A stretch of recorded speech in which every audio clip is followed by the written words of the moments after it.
Olá, sejam todos muito bem-vindos ao primeiro episódio dessa série Imagem do Especialista. Eu sou Alex Deodato, do CRV Imagem, e a gente começou essa conversa no ano passado, no Clubhouse, com a professora Janes, com o Mauro Caldas, trazendo convidados e tentando entender um pouquinho sobre a relação do diagnóstico por imagem com as especialidades. A gente tinha tanta coisa para conversar que esse ano a gente resolveu mudar um pouco o modelo e levar essa discussão para mais pessoas. Então, eu convido aqui para essa conversa de hoje a professora Janes, da UEL, né, que acompanhou com a gente aí esse ano passado, nessas conversas com ideias brilhantes, e o Mauro Caldas, do CRV, que também acompanhou com a gente aqui, meu sócio lá no CRV, para a gente começar essa conversa, essa primeira conversa de hoje, que é com Rodrigo Rabelo, né? Nós vamos falar hoje sobre intensivismo. Da ótica do Rodrigo, quais são as dores de um intensivista dentro de um serviço de emergência relacionadas com a imagem, seja em cima de tecnologia, de pessoas, de gargalos, o que precisa acontecer, o que ainda pode melhorar nisso.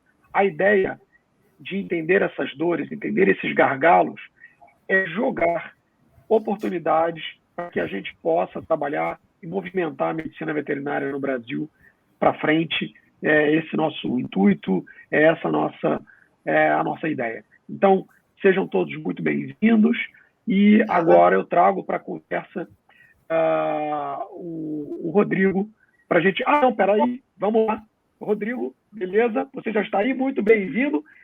Antes de chamar você, era para eu ter perguntado para a Janes e para o Mauro a opinião deles. Você já está aí, agora você vai agora tudo bem, não tem problema. Daqui a pouco eu te apresento oficialmente, mas eu queria ouvir da Janes e do Mauro o que vocês veem, o que vocês percebem de dificuldade nessa relação com o pessoal da medicina intensiva. Janes? Ok. Boa noite a todos, boa noite, pessoal, boa noite, meus colegas. Um prazer muito grande, Rodrigo. Obrigado por ter aceitado o nosso convite. Um grande prazer ter você aqui, viu? O que me incomoda mais, Alex, é a popularização de FAST, T-FAST, Extended FAST, e sem o lastro. Sem um lastro de conhecimento. E, principalmente, o Rodrigo vai me entender bem nisso, aulas dadas por vídeo, porque ninguém simula emergência, ninguém simula um trauma torácico, ninguém simula um flail chest, o cachorro sangrando, aquela pelve crepitando, aquele paciente com chifre Sherrington e você quer fazer um T-FAST. Então, assim, o que me incomoda da parte da imagem é que o exame é simplificado demais. Então, a pessoa dá o cursinho lá, faz o T-FAST, tem a linhazinha B aqui, sliding, a linha B é fácil. Está lá o cachorro paradão, o shih tzu anestesiado, né? Então, assim, eu acho, o que me dói é a falta, tanta gente usando T-FASTs, FASTs e outra coisa, sem ter vivido essa cena da emergência. Perfeito. Bom, primeiramente, boa noite a todos. Bom ter você aqui, Rodrigo. Alex e Jane já são de casa, né? Não dá nem para... Né? Já bate-papo corriqueiro, né? Então, vou nem falar oi para vocês. Bom, não tenho grandes problemas, que eu estou muito mais agora na imagem avançada, com tomorressonância. Então, talvez eu pegue pouca rebordosa dessa interação do imaginologista com o intensivista, né? Então, o que chega, né, a gente acaba sendo uma coisa muito mais filtrada e, estando num centro diagnóstico, não no hospital, faz com que o paciente em emergência realmente não seja uma coisa tão corriqueira na minha rotina especificamente.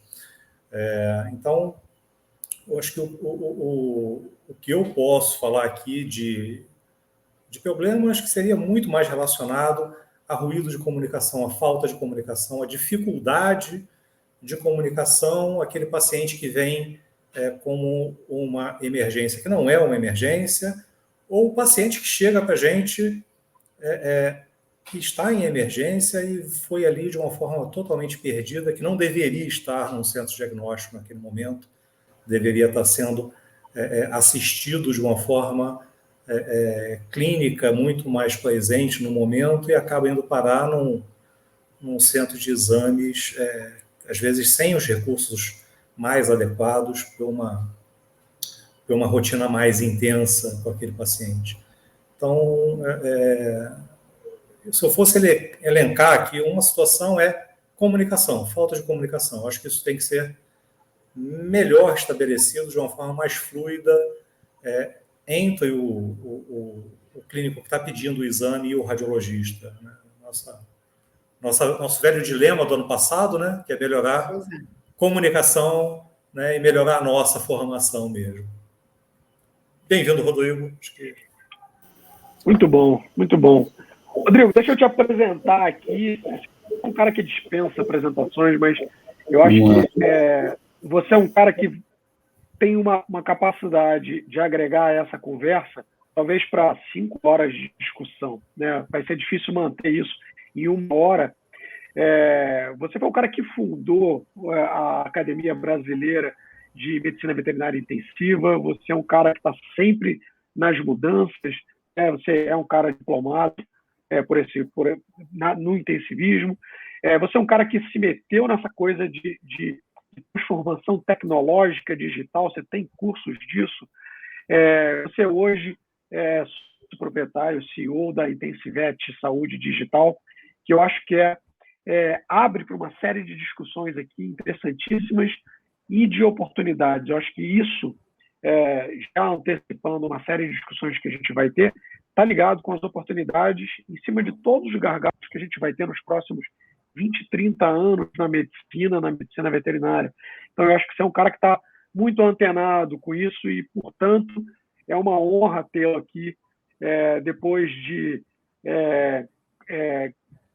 pães de queijo em Minas e tapas na Espanha. Hoje a gente está aqui discutindo uma coisa que eu acho que é uma transformação importante que a gente vai passar nos próximos anos. Então, dito isso, oficialmente, eu você para a conversa aqui, dizendo que é uma honra. Estou muito feliz por ter você aqui nesse primeiro episódio com a gente. Cara, eu que agradeço. Um agradecimento de coração, você sabe disso. A Janes, eu às vezes vou ficar chamando ela de professora porque é o hábito, não é a idade só, mas é o meu respeito, né? Porque, pô, se a gente respeita de tanto tempo, eu falei com ela agora que a oportunidade, o meu agradecimento inicial foi por poder ver a Janes de novo. Acho que a última vez que eu tive com a Janes tem muito tempo, o Pedro ainda não tinha aposentado, então já tem bastante tempo. É verdade. Então, eu fico feliz, porque a gente vai renovando esses ciclos e é bom a gente se aproximar de novo. E meu segundo agradecimento por trazer um tipo de conversa que, se não vem para cá, a gente acaba deixando isso rolar durante a semana, porque a rotina é tão louca, né? E a gente está metido em tanto projeto que a gente acaba deixando alguns temas importantes de lado. E esse era um tema que a gente tinha que colocar aqui no no nosso backstage aqui, você me perguntou o que me incomodava. Eu falei, cara, na verdade, o que me incomoda é não ter sentado com você para resolver isso. É tão fácil a gente resolver o que me incomoda que eu tenho certeza que amanhã nós vamos tirar um tempo aqui no nosso Zoom e vou botar isso de pé. Mas a gente colocava a situação dos nossos ciclos, né? E eu fiz agora, dia 17, 24 anos de formado. E então eu posso dizer que eu vi, junto com vocês, essas tecnologias chegando. Então, assim, eu fiz estágio, não existia ultrassom no Brasil. Era 92, 93. E depois veio o ultrassom, que, na verdade, se a gente for olhar aquelas imagens, alguém vai olhar e falar, não, isso não era ultrassom. Chamava ultrassom. É igual a primeira tomo que a gente viu, né? E hoje o que a gente está vendo. São ciclos. E eu entendo, eu vejo aqui, estou vendo aqui no YouTube, cara, Rômulo, um beijo para você, estou vendo a Aninha, a Thaisa, o Flávio aqui. O Flávio, então, participou muito ativamente desse processo lá atrás, porque quando vê essa história dos protocolos de ultrassonografia rápida, e que não era para chamar de rápido, né? O FAST acabou virando um grande problema, né? Porque ninguém responde o que significa a sigla, mas todo mundo acha que é FAST de rápido, né? E virou isso que a gente colocou ao longo do caminho. E a gente estava, acho que pelo menos há 15 anos atrás, tentando trazer algumas ferramentas para o uso diário. Eu acho que, para eu dar início assim, do que seria a minha dor, que você pergunta muito, é entender, eu não tenho resposta para isso, o quanto mais ferramentas nós vamos colocar na mão do clínico geral. E aí eu acrescento no clínico geral a pessoa que está fazendo emergência no consultório no dia a dia e aquele cara que está de plantão numa internação. E eu digo isso pela minha própria rotina, né? Se eu vamos lá, pegar as últimas 48 horas, eu precisei de um apoio de ultrassonografia e de radiologia, eu, sozinho, com 2 ou 3 pacientes, umas 8 vezes. Ao longo de 24 horas, se torna impossível você buscar exames completos, seja por custo, porque o cliente não consegue absorver isso, eu não consigo fazer 6 ultrassonografias completas, chamando alguém de fora ou trazendo alguém ali dentro para completar um exame de 200, 250 reais, 5, 6 vezes por dia, e eu quero essa avaliação, eu quero alguém repassando isso. Isso é uma dor. É encaixar a questão econômica com quem está fazendo um bom exame e me dando dados que, para mim, são dinâmicos. Eu pego o estetoscópio e coloco lá várias vezes por dia, eu meço a pressão várias vezes por dia, eu palpo, eu percuto várias vezes por dia, eu quero olhar dentro várias vezes por dia. Qual é o limite, né, do que a gente pode ou deve fazer? Porque eu percebo que a gente vem jogando ao longo desse tempo muita informação em cima de um grupo de pessoas que tem boa vontade, mas a gente veio discutindo isso essa semana. A formação básica é um consenso, com todas as dificuldades que a gente tem, a carga horária é muito pequena para formar um médico, muito pequena. Então, essa pessoa já sai, ela cai num plantão, e naquele plantão obrigam ela a saber tudo de ultrassom, analisar raio-x, que olha não sei o quê, porque aqui nós estamos de papo de imagem. Amanhã, de repente, vai ter o papo do pessoal da patologia clínica. Quem vocês acham que vocês são? Vocês estão avaliando lâmina achando que vocês são patologia clínica. Vocês não podem olhar a hemácia desse jeito. Quem tem que olhar é o especialista em patologia clínica. Aí, na outra semana, vai vir o pessoal da cardio bater na gente. Não, porque é um absurdo. Vocês acham que vocês podem fazer ecocardiograma e para avaliar a volemia, que vocês podem olhar um traçado de eletrocardiograma? Não, vocês têm que chamar alguém da cardio. Então, a gente passa a semana apanhando de todo mundo, porque o nosso limite não está definido. Ao mesmo tempo, é insustentável eu rodar a participação de todo mundo em cima de um caso várias vezes por dia.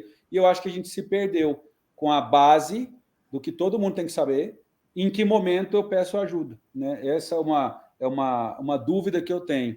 E a dor principal é realmente conseguir fazer com que a gente, por meio de tecnologia, escale, não escalone.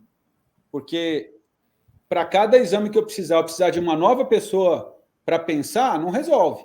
Eu quero a mesma pessoa resolvendo 200 exames, e não 200 pessoas para resolver 200 exames, porque isso a gente já está passando por dificuldade. Então, como é que eu escalo a necessidade de eu chamar essas pessoas? E aí, nós estamos falando de imagem, como a gente conversava mais cedo, se eu tenho ali alguém que possa captar uma imagem, criar uma história e pedir uma opinião, será que isso é justo? E aí eu concordo com a Janes, simplifica demais, mas eu não sei se em algum momento para onde que vai o ultrassom.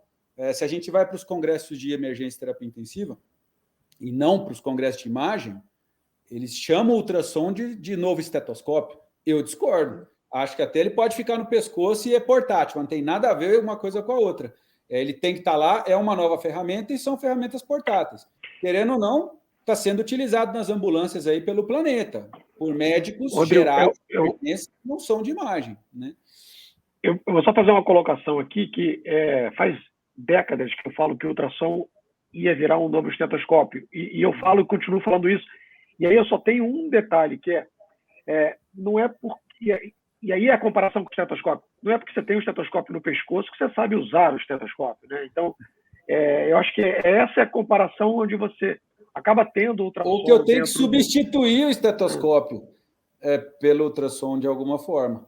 Né? Você tem... eu acho que... Bom, eu vou convidar a Janes e o Mauro para começar a discussão, porque eu tenho uma ideia aqui de algumas coisas que você falou, mas eu vou pedir para a Janes e para o Mauro começar essa discussão aí. Ô, Rodrigo, você sabe que muita gente me vê falando, acha que eu sou anti-FAST. Na realidade, a primeira pessoa que falou FAST da veterinária aqui fui eu em 99. Exato. Então, assim, eu não sou anti-FAST, eu não sou anti-T-FAST, ou Extended FAST. E eu sou pró-paciente. Para mim, eu sou pró-paciente. Para mim, quanto mais gente estiver usando, por exemplo, a volemia vista pela veia cava, nossa, eu acho muito legal. Né? Usar na emergência para ver, eu acho ótimo. A minha dor, para parafrasear o Alex, não é que eu acho que a imagem está perdendo um turf, entendeu? Não é que eu fico tristinha de ver meu R1 falando, tá aqui de suscepção, tá aqui. Não, eu não acho que eu estou perdendo turf. O que eu fico triste é porque vai ser um canibalismo do ultrassom quando as pessoas fazem errado. Então, eu sou a favor do FAST, do T-FAST, da linha B, de tudo, mas feito com qualidade. Porque eu sou pró-paciente. Se ele for um bom estetoscópio, esse é o problema. Que ele esteja. Nós vamos cair numa base, eu até interromper o Mauro antes de ele continuar, porque depois eu vou te mandar esse editorial do final do ano passado, assim, ó, lung ultrasound and B-lines. Be careful. E aí, a sequência, e assim, cuidado, tipo assim, olha, entendeu? Tudo agora é pulmão molhado. Mas molhar de quê? Tá molhado de sangue, tá molhado de pus, tá molhado de água, tá molhado de quê? Não, eles estão dando diurético onde tem sangue, eles estão... Então, assim, esse momento que a gente está vivendo aqui, eu sou a favor de frear. Sou a favor de que a base anatômica seja melhorada. Só que acho que a gente está perdendo essa capacidade de freio, porque a gente acaba sendo taxado de segurar mercado, de fechar as coisas. Exato, então, exato. Eu olho isso como oportunidade. Quando você vê essa questão do FAST mal feito, ou o exame que é criado, porque o FAST tem que tomar cuidado, né, Janes? FAST não é mais FAST original. FAST agora é colocar o ultrassom no olho, também que chama FAST. Sim, né? festinha. Ultrassom. Agora, quando eu vejo uma pessoa com 21 anos de idade, desculpa, eu estou falando da idade, porque hoje eu falei negócio de idade, hoje eu treinei com um molequinho de 7 anos de idade, então eu estou pensando nisso, o tanto que a gente tem para aprender com os moleques mais novos. Mas, desculpa, o cara acabou de sair da faculdade, você ainda vê que ele está de fralda ainda. E não é possível que ele tenha uma experiência tão gigante assim. Aí ele pega e me solta uma da cava, olhando a cava lá atrás, no abdômen, numa posição que... Eu falo, cara, você conseguiu pegar o colapso de cava com esse corte, você é um gênio. Mas me explica uma coisa, as duas jugulares estão desse tamanho aqui do lado de cá no pescoço, como é que faz? Assim... E aí as pessoas se perdem. Então, me dá um pouco de medo. Por isso, assim, minha primeira dor é essa, Mauro. Se eu soltar o freio, vem isso que a Janes falou. Se eu seguro e tento dar educação e treinamento, todo mundo enche o saco também, acha ruim. Fala, não, porque também não dá, porque vocês também ficam segurando, você quer ser especialista que não dá nada, que você quer me cobrar R$500 no seu ultrassom, ou eu quero cobrar 500 na minha consulta, quer dizer, e agora? Eu estava comentando com vocês, o pessoal lá na Europa, o cara pega uma imagem, faz um corte, e você sabe que eu posso ver uma cava desse jeito aqui, ó, e eu te dou o corte dela. Obviamente você vai falar comigo, olha, essa cava tá chapada. Ok, sim. Mas e se ela estiver chapada por qualquer outra coisa? Quer dizer, a imagem vem, você avalia, diz o que é, mas não é aquilo que está acontecendo. E a sua responsabilidade por trás? Então, assim, para onde nós vamos? E aí, Mauro? Cara, para onde nós vamos? Nós vamos para um mundo perfeito em que existam bons profissionais um dia, quem sabe, talvez. Tá? Acho que à medida que você tenha intensivistas ali de 21 anos que estão achando que estão vendo um bando de coisa, você também tem radiologistas de 21 anos que estão achando que estão vendo um bando de coisa. Tá? Então, eu particularmente, eu sou um grande fã que o intensivista meta a mão na imagem, sim. Tá? Eu acho que a imagem de emergência, ela tem que ser... O profissional da emergência, ele tem que saber ver um raio-x de tórax, ele tem que saber fazer um ultrassom, chame do que quiser, festinho, festão, feste, olhadinha. Ele tem que saber dar uma olhadinha, pelo amor de Deus, tá? E guiar a conduta dele como se aquilo fosse um bom esteto. Tá? Então, eu não vou ser um ótimo profissional com esteto no ouvido e talvez ele não seja um ótimo profissional com um ultrassom para fazer uma avaliação de adrenal, de pâncreas, mas ele tem que saber ver alguma coisa. Tá? Isso faz parte da profissão dele e vai roubar R$500 de um ultrassonografista top de linha. Cara, vai, mas aquilo ali é a rotina dele, ele tem que saber fazer aquilo. À medida que eu também, como radiologista, tenho que saber ver alguma coisa de emergência, porque o paciente de emergência vai parar na minha mão e eu vou ter que saber fazer a drenagem pleural ali no meio do meu exame de imagem. Tá? Faz parte da rotina do dia a dia. Você tem que meter a mão, sim. Como é que a gente vai fazer isso? Voltamos novamente ao nosso Clubhouse, né, do ano passado. Educação continuada para todo mundo, né? Não só para o cara de 21 anos, mas eu com 50 anos, educação continuada também. Acho que a gente não tem mágica para fazer aqui, não. Eu acho que a gente acabou falando um monte de coisa. O Rômulo falou aqui como orientar o vet clínico a não mandar emergência direto para a imagem. Né? Eu vou trazer um vídeo aqui que eu acho que a gente recebeu, que eu acho que encaixa exatamente no que a gente está falando aqui agora, que ele tem a ver com isso aí. Então, está tudo bem mesmo. Essa imagem está chegando na hora que tem que chegar.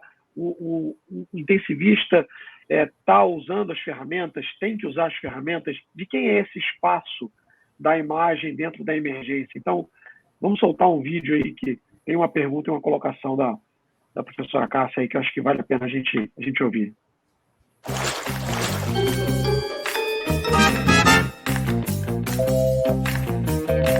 Oi, pessoal. Eu sou a Cássia Maria, sou professora da Universidade Federal Rural do Rio de Janeiro, trabalho com a área de anestesiologia, emergências e áreas correlatas. Nos últimos 2-3 anos, uma dessas áreas correlatas que eu acabei trabalhando no âmbito do ensino, da pesquisa e da extensão foi diagnóstico por imagem. Muito interessante porque eu pude observar bem que os radiologistas têm muita dificuldade de entender quais são as demandas da emergência e da medicina intensiva veterinária. O processo é muito dinâmico, é muito rápido, então a resposta tem que ser naquele momento. Não necessariamente a gente precisa do diagnóstico, a gente precisa de função. E eu acho que são por causa dessas particularidades, do dinamismo, do imediatismo, que os exames de imagem, de uma forma geral, na medicina intensiva, eles estão na mão dos intensivistas, né? Então, os intensivistas hoje, eles se veem obrigados a saber ler um exame de imagem avançada, eles têm que entender da tomografia, eles não podem depender do laudo da tomografia, eles têm que entender do ultrassom, não podem depender de um radiologista para ir lá fazer o exame de ultrassom, porque você demanda desse exame a cada meia hora, cada 1 hora, cada 4 horas, e aí fica um pouco de conflito, né? Quem está entrando no espaço de quem? Será que o intensivista está entrando no espaço do radiologista? Ou o intensivista, ele tem essa pulseirinha para transitar dentro da imagem avançada? Fica aí essa grande discussão. É bem isso que a gente estava discutindo, né? A Cássia traz 2 questões aí que eu acho que são interessantes. Primeiro, que ela fala que não precisa necessariamente de um diagnóstico, e aí eu acho que isso deve bater no coração do radiologista. Como assim, né? Não precisa de um diagnóstico. O diagnóstico acho que ela quis dizer laudo, de repente, né? Ela não quer um laudo ali naquele momento, né? Ela quer uma orientação de conduta. Exatamente.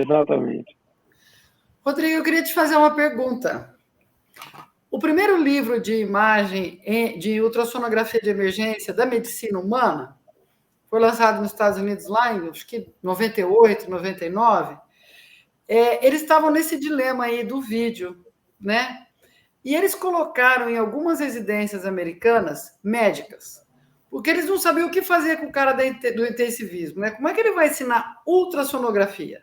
É uma especialidade.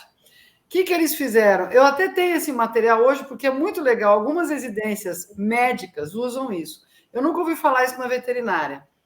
Para certificar o cara como intensivista, ele treina o cara em 10 doenças.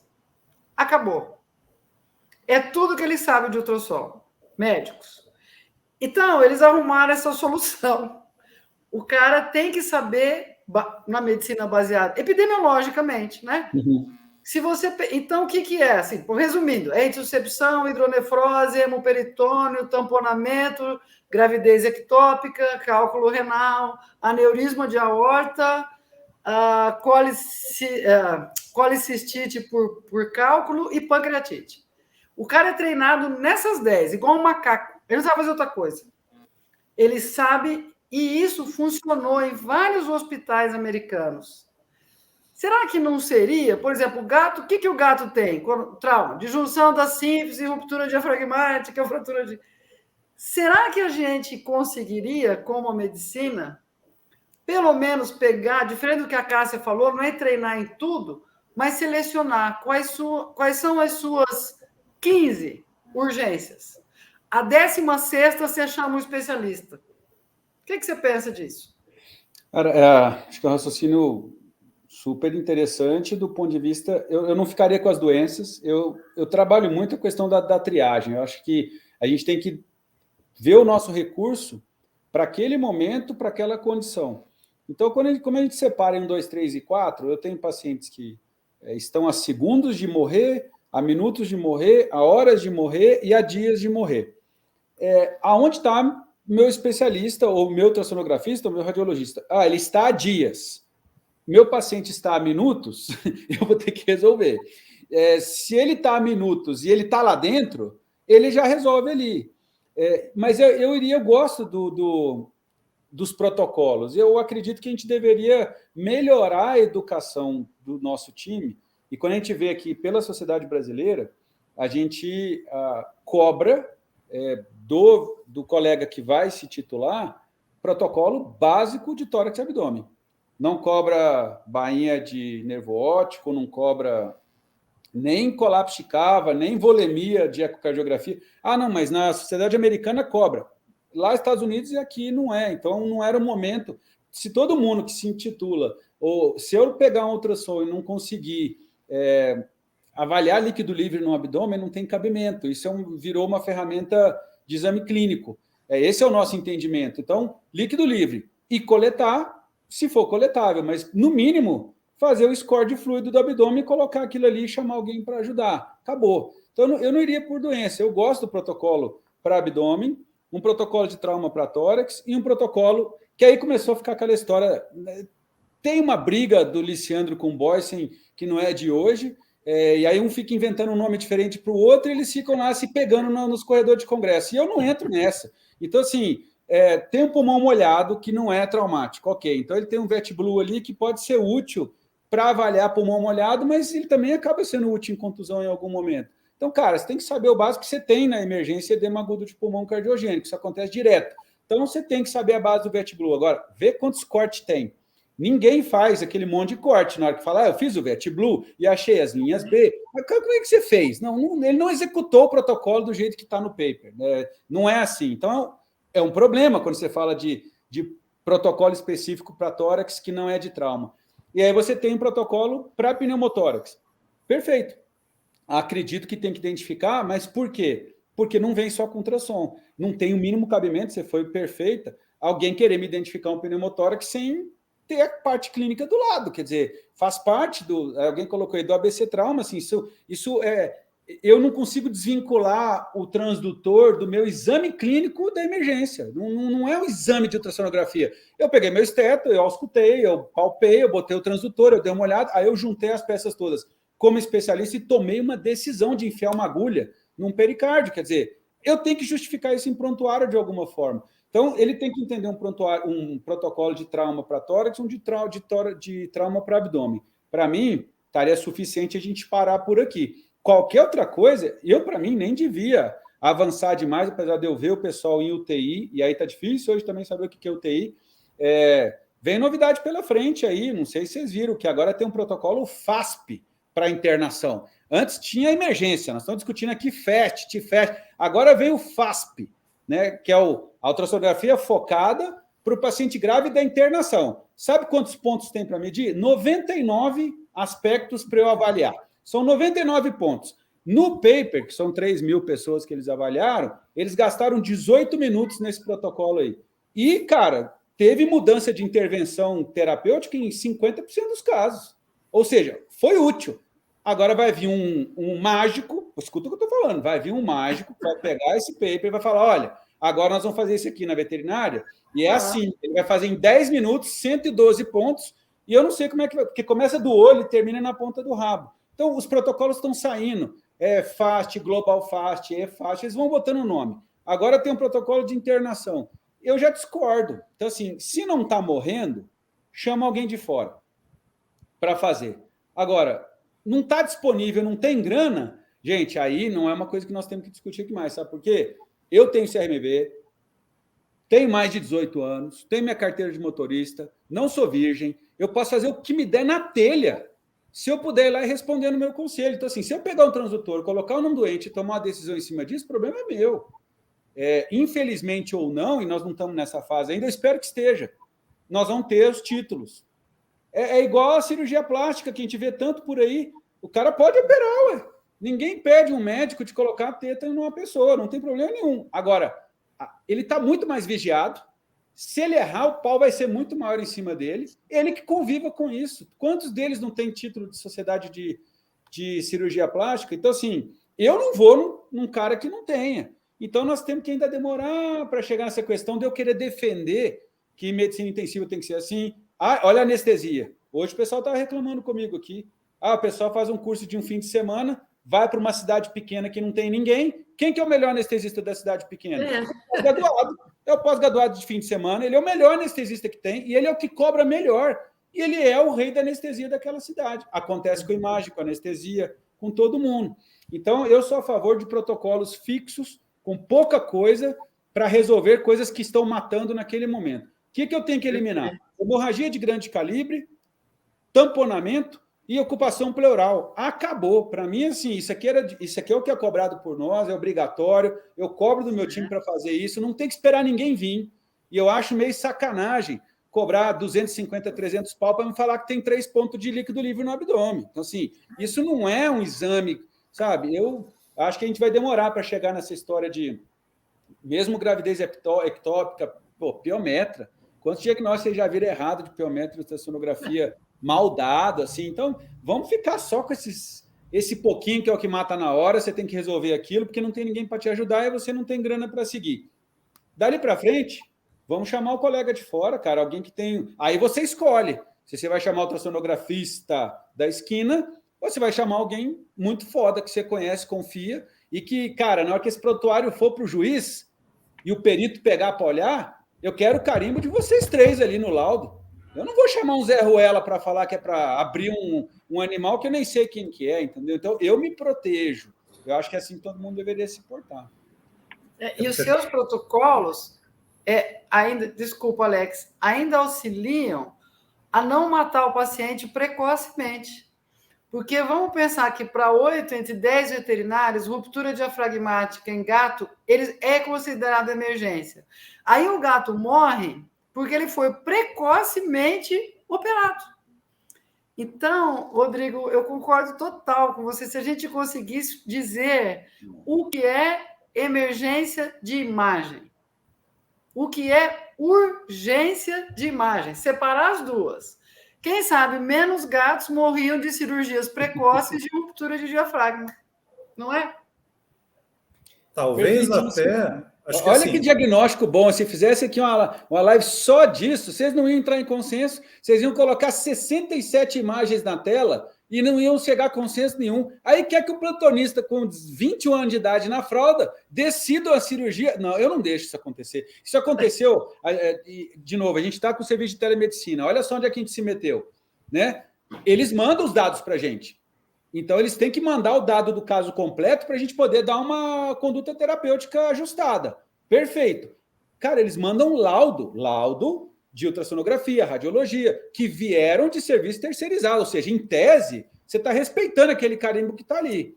Agora, se ali diz, tem líquido, o cara abre e não tem, e agora? Né? A responsabilidade é de quem? Entendeu? Para onde que foi esse líquido? Que líquido que era? Então, tá difícil de confiar até em carimbos fortes e pesados, porque tem coisas que não dá para bater o carimbo, como isso. Isso é uma dessas coisas. Não dá para ficar tomando desse. A gente tem que ficar sempre... E a gente perde paciente, nós temos que acostumar com isso. Ontem à noite a gente perdeu um doente que... Aqueles assim que você olha hoje, eu falo, eu não devia ter perdido. Só que eu estava sentando com o meu time hoje à tarde, falei, o que a gente faria de diferente? Puta, não faria nada de diferente, a gente teria feito a mesma coisa. Então, cara, foi uma questão só de, assim, micro-angstroms de diferença de conduta. Tem casos que são casos, era um caso de mordedura em via aérea, estava difícil saber se era orofaringe, sabe aquela mordida que pega onde... E aí bate um ultrassom, olha uma imagem, putz, tem, não tem, abre, não abre. Pô, como é que eu tomo uma decisão dessa num cachorro de 12 anos, descompensado? Não é assim, você fala, putz, vamos dar umas 4, 5 horas para a gente estudar, vamos ver essa evolução da gasometria. Cara, e nesse meio do caminho parou. Entendeu? Então, assim, pô, mas você devia ter entrado mais rápido. Cara, não era o seu traseiro que estava lá para decidir isso de madrugada, entendeu? Com restrição de recurso, sem alguém do lado para olhar, porque 3 horas da manhã não está o pica grossa lá do lado para fazer ultrassonografia para mim. Então, assim, eu tenho que assumir, e foi o que aconteceu, eu falei, bato o peito e falei, cara, eu que tomei a decisão, e resolvi esperar. E esperei e perdi. Né? Poderia ter ganho? Não sei. A gente ganha um monte. Agora, eu estou sempre com esse editorial. Be careful, entendeu? Vem com esse monte de coisa ali que eu tomo cuidado. Eu acho que a idade, né, Joanes, vai me deixando assim. Eu era mais assim. O Alex vai lembrar disso, para eu poder deixar o negócio mais quente ainda. Alex, você estava lá no fundo da sala que eu estava dando aula na Anclivepa de Belém, em 2010. Eu estava falando de trauma de crânio. E eu falei assim, não dá para esperar a tomografia para decidir abrir cabeça de cachorro com trauma. Você estava lá no fundo, você ficou branco e você queria arrancar pelo corredor e me bater. Isso era 2010. Falou, como não? Você ficou maluco de abrir a cabeça sem ter a tomografia? Eu falo, cara, se eu estiver em São João de não sei aonde, eu tenho que ir pelo exame clínico, ver onde é que eu acho que... E vou abrir, cara. E era uma discussão de 2010. Você acha que ela tem cabimento hoje? Eu não abro a cabeça de ninguém hoje sem ter uma tomografia na minha mão. Ah, mas se ele não tiver dinheiro? Problema de quem não tem dinheiro. Desculpa. Ah, mas não tem o exame perto. Desculpa, quem mandou você morar longe de tomógrafo? Então, assim, cada um com seus problemas. Assim, não é que eu mudei de opinião, mas hoje o juiz está mais pesado, o cliente está mais pesado, as coisas estão acontecendo. Eu não posso sair abrindo cabeça de cachorro igual a gente fazia 10 anos atrás, porque só tinha vocês fazendo bem feito. Mudou. As coisas mudaram. E vai acontecer com ressonância, está acontecendo com ressonância de coração, e aí, olha os ciclos vindo. Eu acho que é por aí um pouquinho. Eu acho que só para dar uma costurada nessa história toda, a gente fez uma colocação na medicina tentando formar as pessoas em doenças específicas. O Rodrigo trouxe uma ideia mais de timing, de urgência, de emergência, mais restrita ou mais resumida, mas eu acho que não são diferentes as abordagens. A gente só está falando de medicinas diferentes. A medicina humana tem umas prioridades, tem uma evolução, e a gente tem outra, né? Outro time aqui de amadurecimento, quer dizer, até encaixando com o que o Rodrigo acabou de falar. Você tem tomógrafo em qualquer hospital, na medicina, na veterinária não. Então, a gente precisa organizar dentro dos limites tecnológicos, e aí é que eu acho que é o grande gargalo, que cai no que o Rodrigo falou lá do anestesista lá da cidadezinha pequena, que é educação da galera, né? Você pega o cara assina um laudo, você não sabe o que o cara assinou, quem é o cara, quem que titulou esse cara, quem é que disse que esse cara tem que ou pode fazer aquilo. Aí a gente cai numa discussão super complexa, né? Mas, o Marcelo falando aí, grande Marcelo, a gente cai numa discussão difícil que é em quem você acredita, em que informação você acredita. Mas trazendo essa informação, quer dizer, transportando essa informação para um lugar... eu vou ter que te interromper pelo nível de amizade. Olha só. Vai. Você agora falou assim, cara, eu fiquei sabendo que sua mulher está te traindo. Essas são as evidências que eu tenho.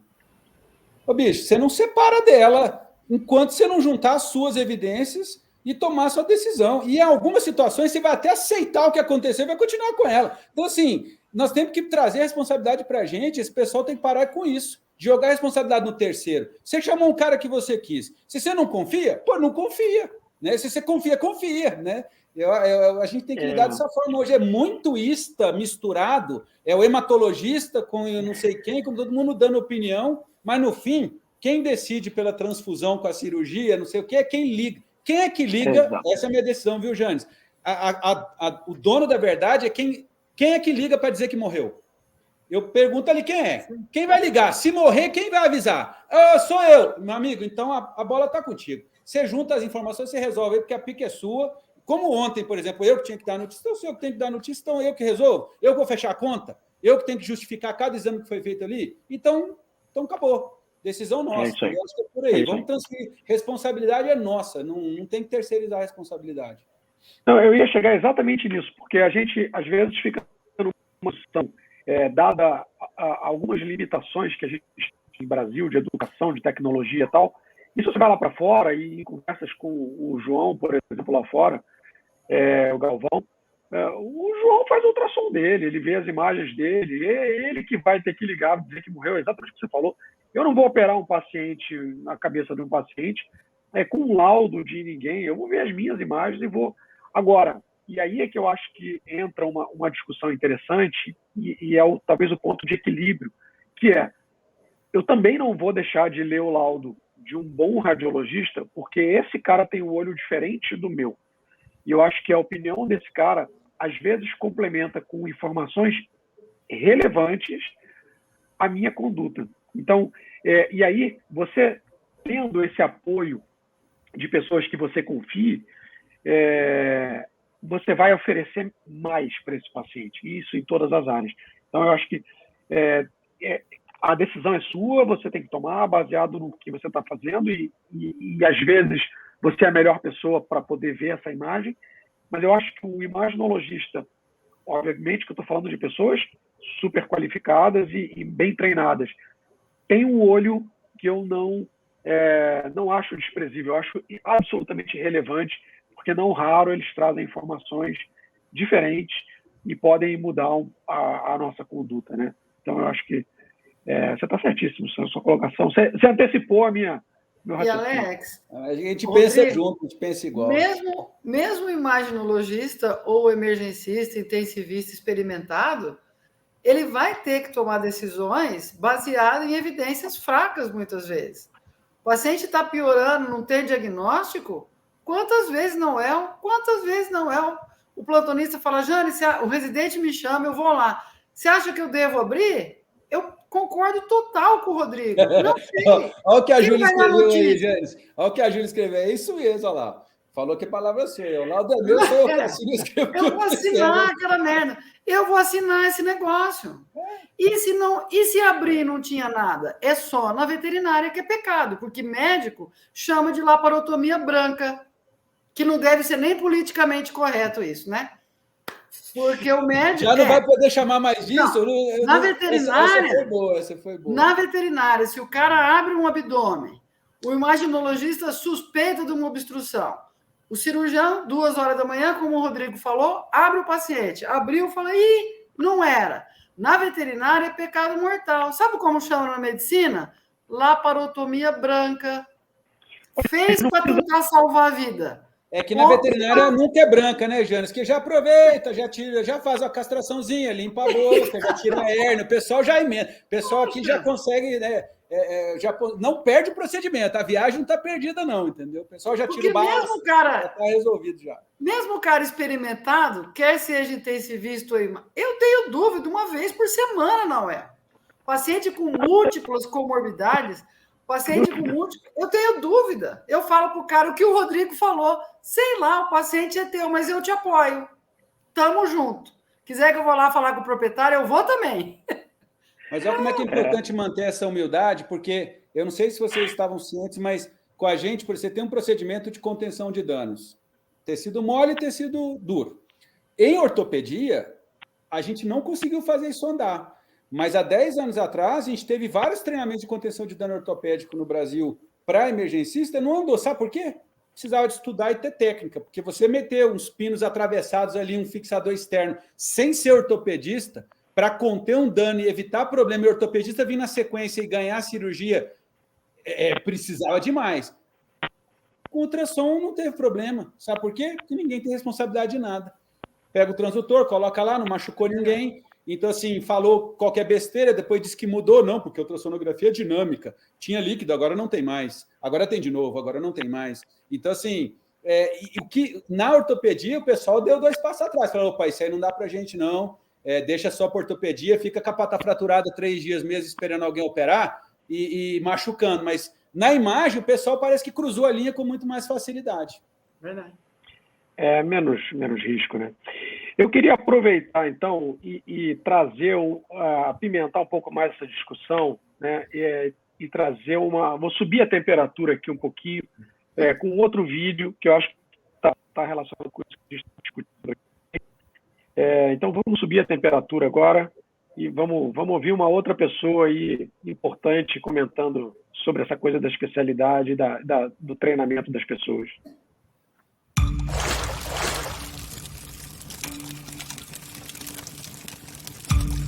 Olá pessoal, tudo bem? Meu nome é César Ribeiro, sou médico veterinário intensivista. Sei que meu grande irmão está aí hoje, o professor Rodrigo Rabelo. E a minha pergunta é o seguinte: hoje nós sabemos que as graduações formam e capacitam cada vez menos, tá? Formam mais, porém capacitam menos. O que significa que nós estamos inundados aí com vários cursos de pós-graduação. O que gera uma situação um pouquinho complicada, porque muitos profissionais, ao começarem as pós-graduações, já se auto-intitulam especialistas nas áreas. E isso facilita com que eles entrem mais facilmente no mercado de trabalho. Entretanto, o fato de não possuírem uma carga horária e uma prática hospitalar naquela especialidade, isso faz com que haja uma distorção do que seria um médico, que teria uma especialização e um especialista, que seria a forma legal junto ao Conselho Federal de Medicina para conseguir o título, né, na especialidade desejada.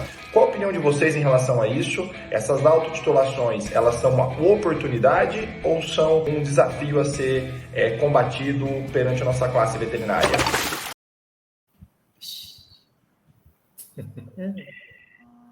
Rapaz, tá todo mundo quieto aí, só olhando para o vídeo. Não, as damas primeiro. Grande César, obrigado pelo vídeo. Eu acho que essa pergunta... A regra diz, as damas e os calvos na frente, depois eu falo. Vamos, Jânio. Olha, o que eu posso dizer para você? Por papel, eu sou doutor em cirurgia, eu não castro um gato macho, cara. Mas é o meu título. Eu sou doutor em cirurgia, porque naquela época a imagem estava dentro da cirurgia na USP. Então eu posso pegar isso aí e falar, eu sou doutor em cirurgia. É o que eu tenho para dizer. O papel não entrega. O papel não entrega. Usando o termo aí do empreendedorismo, do nosso mago do empreendedorismo aí, o papel não entrega. É duro. É os calvos agora? É os calvos? Tem essa regra, né? Então tá não bom. sei se...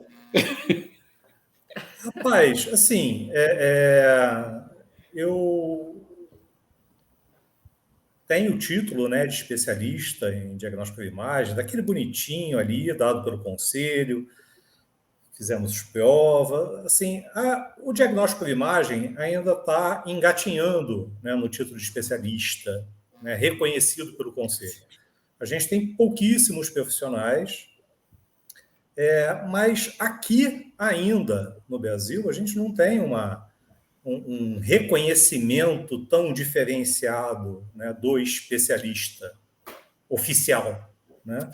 Então a gente tem o especializado, que tem um laudo que vale tanto quanto o meu, é tão reconhecido como o meu, e o clínico mesmo nem sabe como é que funciona isso, para que serve isso, né? O patrão, ele vai pagar mais por conta disso, né? O cara que tem o título de especialista. Pago. Eu pago.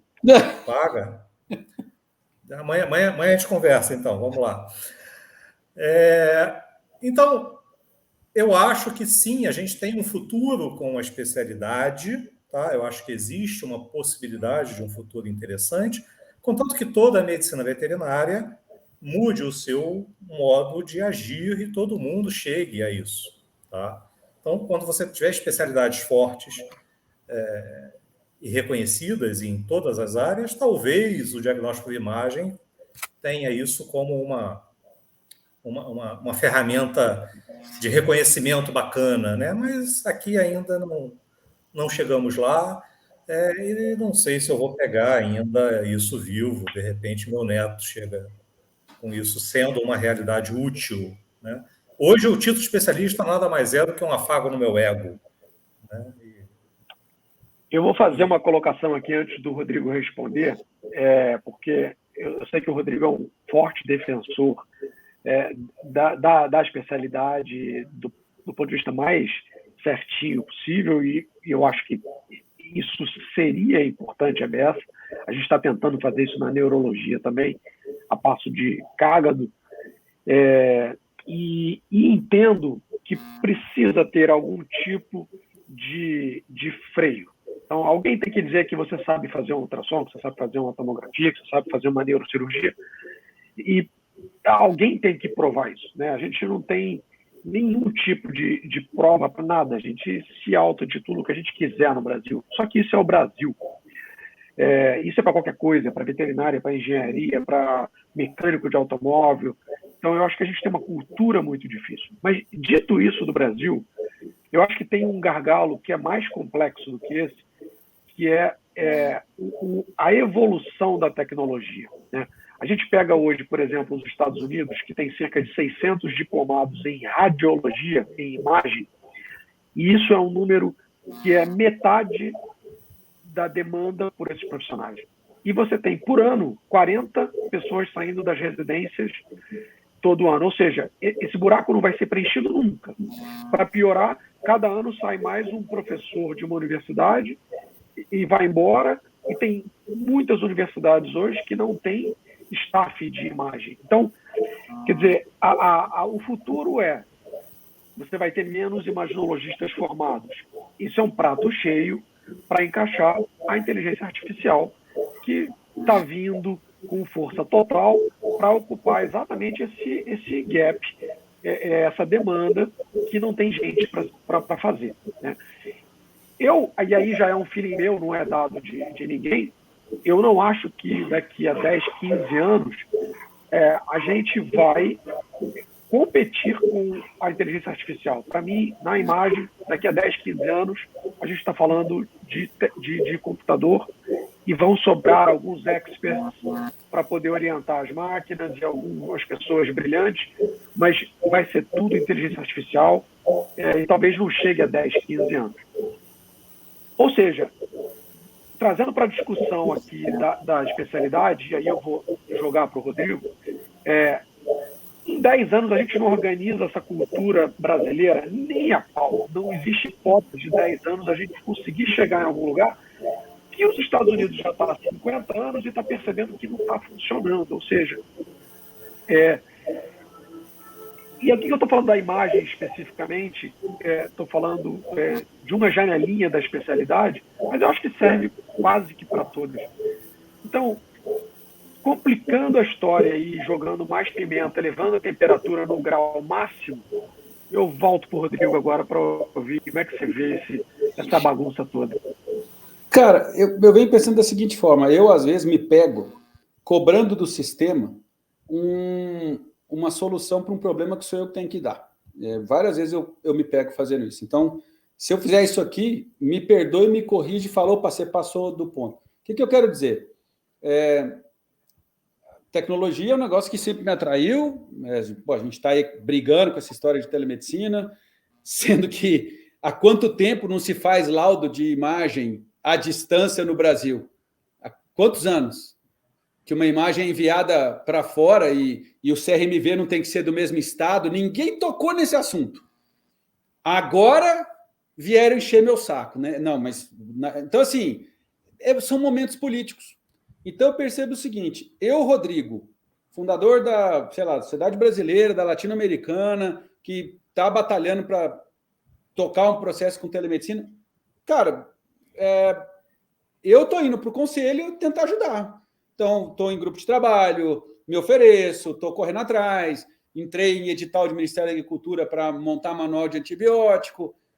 Tem que ter um lado político que é uma coisa minha, porque não adianta eu ficar cobrando isso do sistema. O sistema é igual você ligar na Vivo, entendeu? Você não fala com ninguém, você não acha ninguém, você briga, e você fica puto com você mesmo e não consegue achar o responsável. Então, o nosso sistema é esse. Eu não vou mais ficar brigando com o sistema, eu estou indo lá resolver. Então, pode ser que sim, pode ser que não resolva. E esse é o lado político de ter uma especialidade. Eu me diplomei porque senão ia ser incoerente. Eu tinha que passar por um processo mais pesado que de ovo e de galinha, trazendo tanto médico quanto diplomados de fora. Na época, foi o André, foi um dos caras que participou da minha prova. Tinha um monte de problema.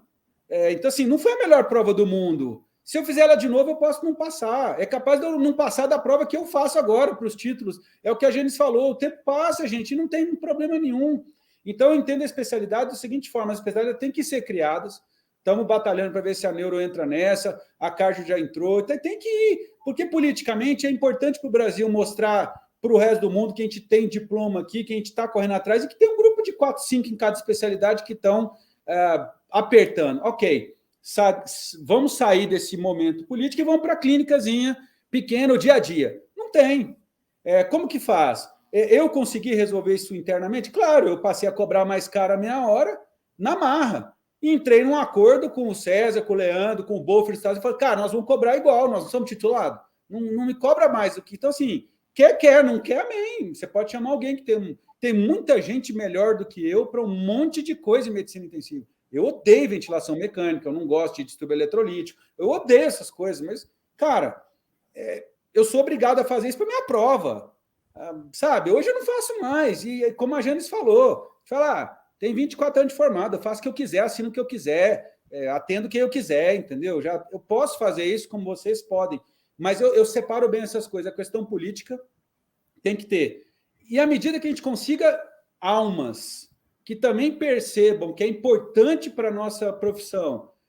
Ir lá na sociedade, participa, para de encher o saco. Essa hora agora é a melhor que tem. Vai chegar o boleto do conselho, começa já no Instagram, já.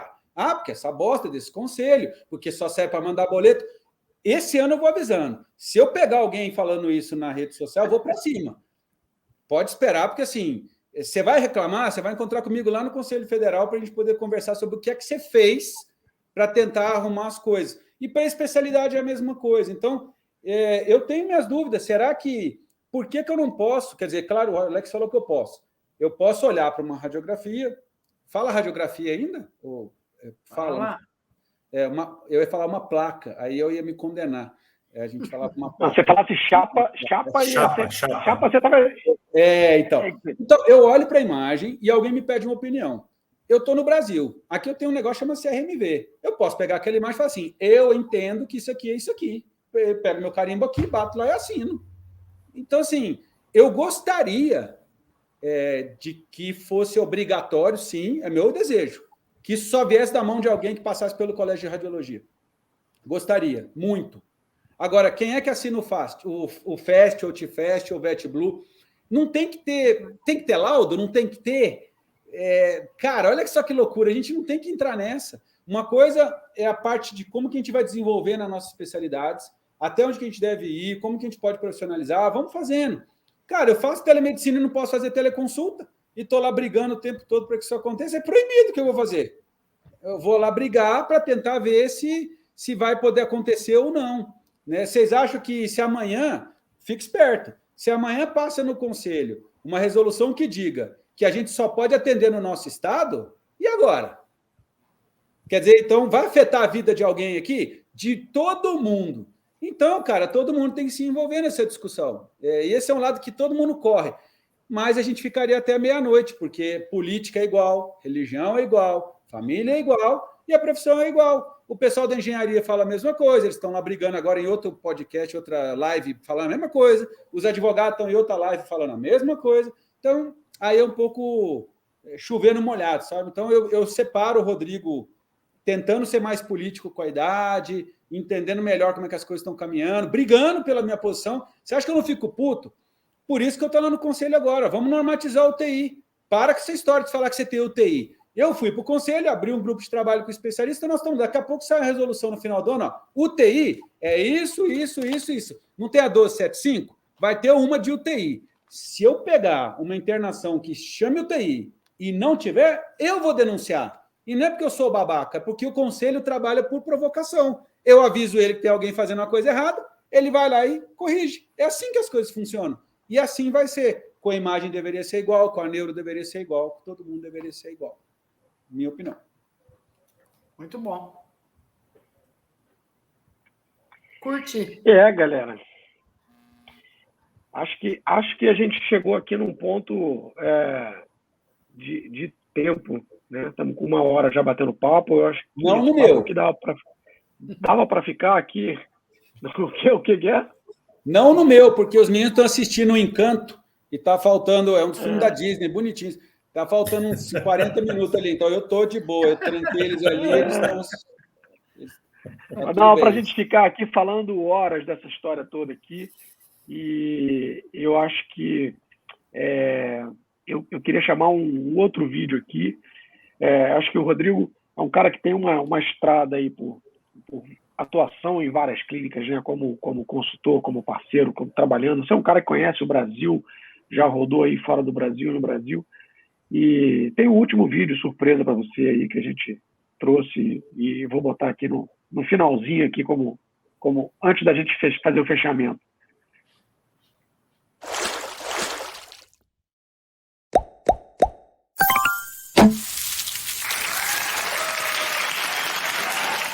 Falar do Rabelo é falar em melhorias, falar em questões disruptivas dentro da medicina veterinária, de evolução, de tecnologia. Uma pessoa inquieta, né, com essa inquietude, né, científica dele, de trazer melhores resultados para a medicina veterinária, e que nós tivemos o privilégio de poder absorver toda essa mudança. Então, meu agradecimento, meu reconhecimento, meu orgulho, né, de termos dentro da medicina veterinária uma pessoa de envergadura profissional, pessoal, moral, o Dr. Rodrigo Rabelo.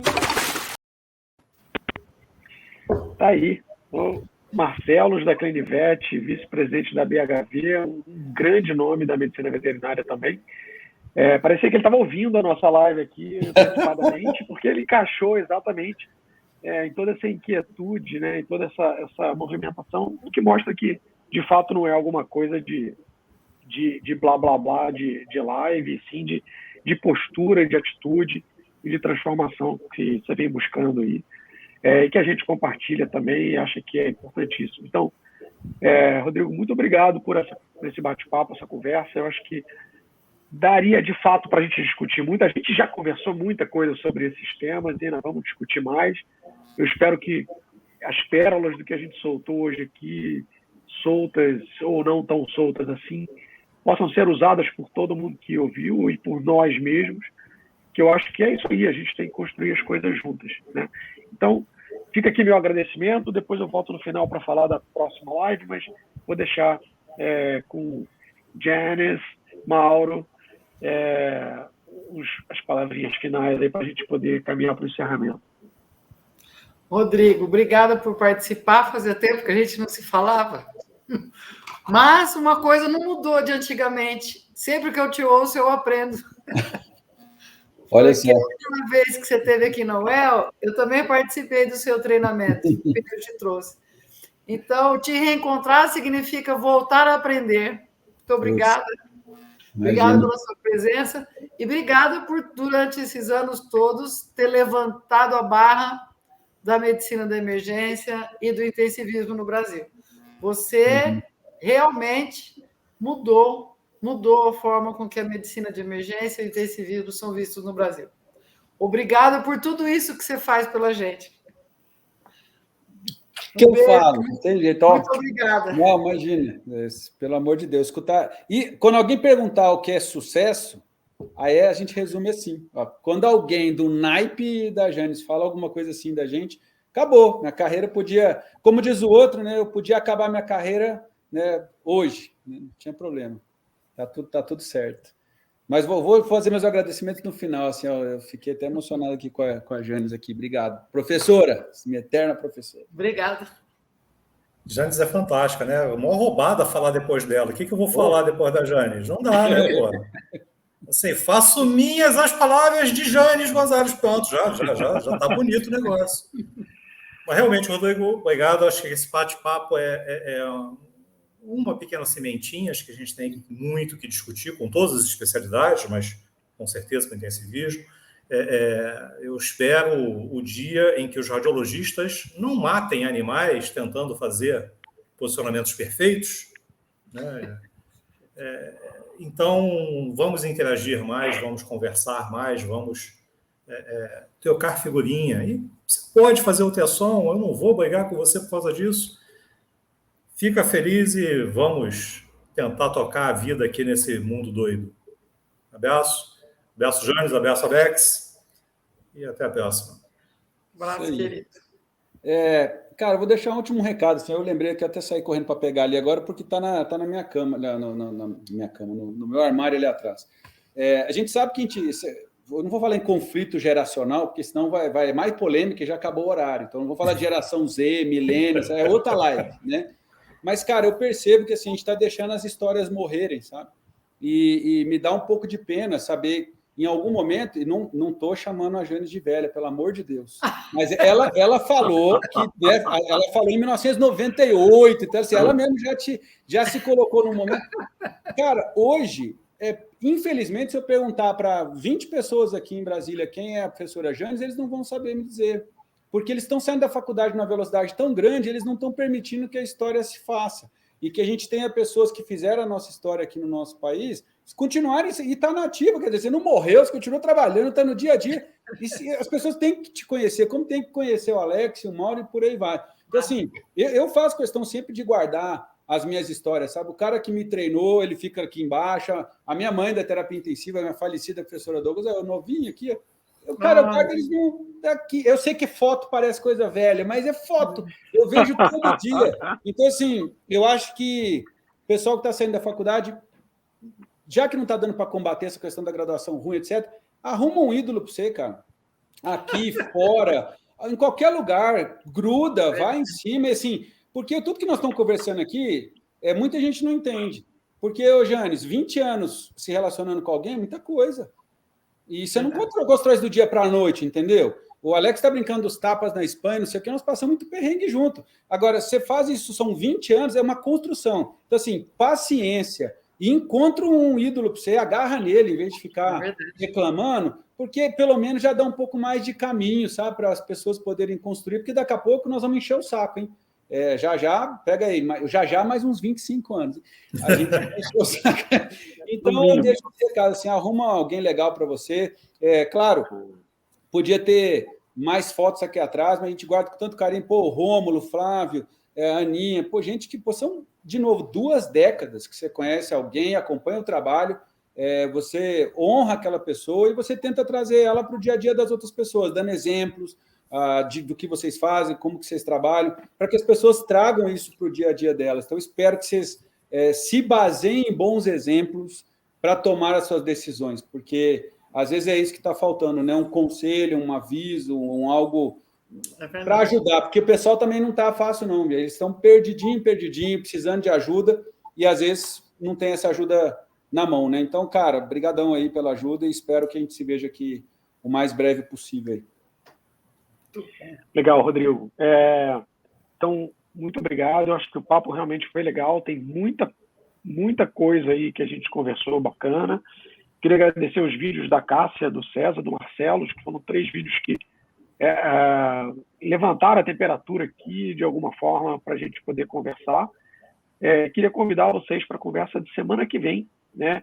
Que vai ser sobre pneumologia, que é uma área que ainda tem um monte de gargalos aí na imagem, tem muita coisa para evoluir, a própria especialidade ainda a gente faz décadas que a gente discute internamente aqui no CRV que a gente precisava que a pneumologia evoluísse e agora parece que ela tomou uma força aí agora para crescer, né? Então a gente vai ter a Mariana Pavelski falando com a gente da Pneumopet e eu acho que vai ser uma conversa muito legal, muito cheia de oportunidades também. Posso fazer uma última pergunta aqui? Quem é que vai fazer o VetBlue? Vai ser o pneumo, o radiologista ou o emergencista? Aqui era uma discussão de 2, mas vai ter 3. Então, assim, eu posso entrar nessa também semana que vem? Porra, eu prefiro o VetBlues. Quem faz o melhor VetBlue? Devia ser o tema da VetBlues. Quem faz o melhor VetBlue? Né? Vamos lá. É isso, gente. Então, queria agradecer a todo mundo que assistiu aí, que acompanhou com a gente. Janes, Mauro. Hoje foi o nosso primeiro teste nessa plataforma nova.